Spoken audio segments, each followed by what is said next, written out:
আজি বিটিআৰ অঞ্চলত মুছলমানসকলক মই ধন্যবাদ দিছো যে বড়ো ভাইসকলৰ সৈতে এটা সহৃদয়পূৰ্ণ সম্পৰ্ক গঢ়ি তুলি বড়ো ভাইসকলৰ সৈতে এটা সৌহাৰ্দ্যপূৰ্ণ সম্পৰ্ক গঢ়ি তুলি মুছলমান এই মানুহখিনিয়ে এটা খুব সুন্দৰ পৰিৱেশ গঢ় দিবলৈ সক্ষম হৈছে।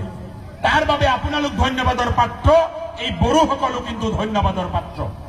আজি ইউপিপিএলএ কওক অথবা প্ৰমোদ বড়োৱে কওক, তেওঁৰ নেতৃত্বত আমি এটা বস্তু কিন্তু লক্ষ্য কৰিছো, যিটো সময়ত অসমৰ সৰ্বকালৰ নিকৃষ্ট মুখ্যমন্ত্ৰী যিগৰাকীয়ে নিজকে সৰ্বকালৰ শ্ৰেষ্ঠ মুখ্যমন্ত্ৰী বুলি দাবী কৰে, কিন্তু ইতিহাসে কিন্তু তেওঁক মনত ৰাখিব সৰ্বকালৰ এগৰাকী নিকৃষ্ট মুখ্যমন্ত্ৰী হিচাপে।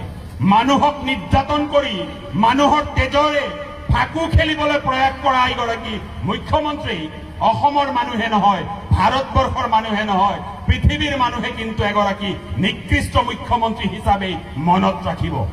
হিটলাৰেও নিৰ্যাতন কৰিছিল, হিটলাৰেও জনতাক নিৰ্যাতন কৰি কেৱল শাসনত থকাৰ বাবে চেষ্টা কৰিছিল। সেই হিটলাৰেও কিন্তু এদিন আত্মহত্যা কৰিবলৈ বাধ্য হৈছিল।